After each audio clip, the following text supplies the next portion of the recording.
আপত চামিল হ'ল জনশক্তি দল অসম। যোৰহাটত আপৰ সম্ভাৱ্য প্ৰাৰ্থী প্ৰণৱ প্ৰিয়াংকুশ দত্তই কি ক'লে সংবাদ মাধ্যমৰ কেমেৰাৰ সন্মুখত? নমস্কাৰ, মই প্ৰণৱ প্ৰিয়াংকুশ দত্ত। আজি আপোনালোকক জনাবলৈ পাই সুখী হৈছোঁ যে যোৱা 2023 বৰ্ষত আমি প্ৰতিষ্ঠা কৰা আঞ্চলিক ৰাজনৈতিক দল জনশক্তি দল অসম ইতিমধ্যে ৰাষ্ট্ৰীয় দল আম আদমি পাৰ্টি চমুকৈ আপ তেওঁলোকৰ সৈতে চামিল হৈছে। এই কথা আজি মই আনুষ্ঠানিকভাৱে যোৰহাটত ঘোষণা কৰিছোঁ। সাম্প্ৰতিক সামাজিক ৰাজনৈতিক আৰু অৰ্থনৈতিক পৰিস্থিতিৰ প্ৰতি লক্ষ্য ৰাখি আমি যদিও নতুন দলৰ জন্ম দিছিলোঁ, কিন্তু আঞ্চলিক ৰাজনীতিৰ জৰিয়তে অসমৰ বৃহৎ উন্নয়ন বা প্ৰগতি সাধিব পাৰিম বুলি মনতে অলপ সন্দেহ থকাত আমি ৰাষ্ট্ৰীয় দল আম আদমি পাৰ্টিৰ সৈতে চামিল হ'লোঁ। ইতিমধ্যে এটা কথা স্পষ্ট হৈ পৰিছে যে অসমত নৱজাগৰণ আৰম্ভ হৈছে। মানুহে বা ৰাইজে স্বচ্ছ নিকা ৰাজনীতি বিচাৰিছে। এনেকুৱা এক পৰিপ্ৰেক্ষিতত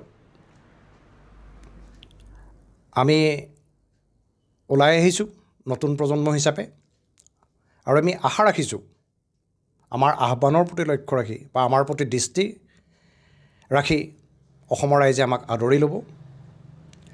আৰু এটা কথা মই এইখিনিতে উনুকিয়াই থওঁ যে ইতিমধ্যে আম আদমি পাৰ্টিৰ ৰাজ্যিক সমিতিয়ে যোৰহাট বিধানসভা সমষ্টিৰ কাৰণে আমি যি আবেদন কৰিছিলোঁ তাৰ প্ৰতি সঁহাৰি জনাই এক সেউজ সংকেত প্ৰদান কৰিছে যে আগন্তুক যি হ'বলগীয়া বিধানসভাৰ নিৰ্বাচন তাত সম্ভাৱ্য প্ৰাৰ্থী হিচাপে আমাক প্ৰক্ষেপ কৰিছে। আৰু তেওঁলোকে হয়তো অহা 3-4 দিনমানৰ ভিতৰত গুৱাহাটীৰ পৰা তেওঁলোকৰ ৰাজ্যিক সমিতিয়ে এই কথা আনুষ্ঠানিকভাৱে ঘোষণা কৰিব। ইতিমধ্যে আপে অসমৰ 126টা বিধানসভা সমষ্টিত প্ৰতিদ্বন্দ্বিতা কৰিবৰ বাবে সিদ্ধান্ত গ্ৰহণ কৰিছে। আৰু মোৰ শেষ অনুৰোধ হ'ল আৰু আহ্বান হ'ল যে অসমীয়া ৰাইজে বা অসমৰ খাটি খোৱা জনগণে এই নৱজাগৰণৰ প্ৰতি লক্ষ্য ৰাখি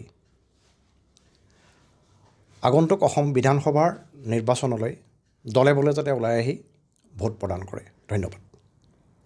হয়, আমি যোৰহাট সমষ্টিৰ কাৰণে যিহেতু প্ৰাৰ্থিত্ব প্ৰক্ষেপ কৰাৰ কথা ইতিমধ্যে ভবা হৈছে বা সেউজ সংকেত লাভ কৰা হৈছে, যোৰহাটত বিভিন্ন সমস্যা আছে। যেনে ধৰি লওক, প্ৰথম আৰু প্ৰধান সমস্যা হ'ল আমাৰ আকস্মিক কৃত্ৰিম বানপানী। আমি বহুদিন ধৰি দেখিছোঁ যোৰহাট মহানগৰ কৃত্ৰিম বানপানীত আজি কিছুদিনৰ পৰা আক্ৰান্ত হয় আকস্মিকভাৱে, আৰু মানুহৰ বৰ আলৈ আথানি হয়।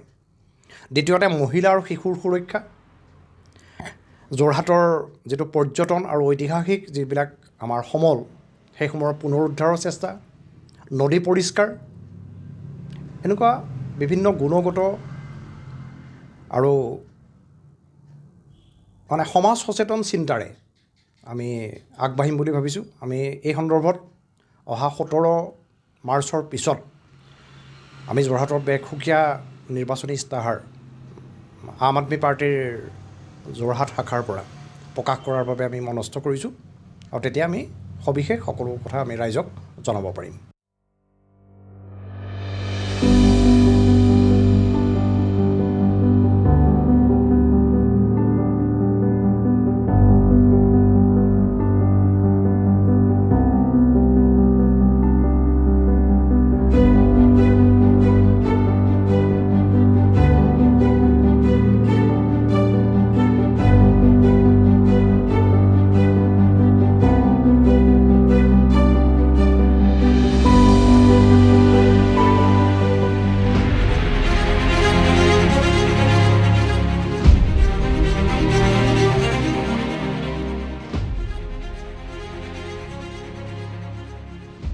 ব্যুৰ ৰিপৰ্ট, মায়া নিউজ।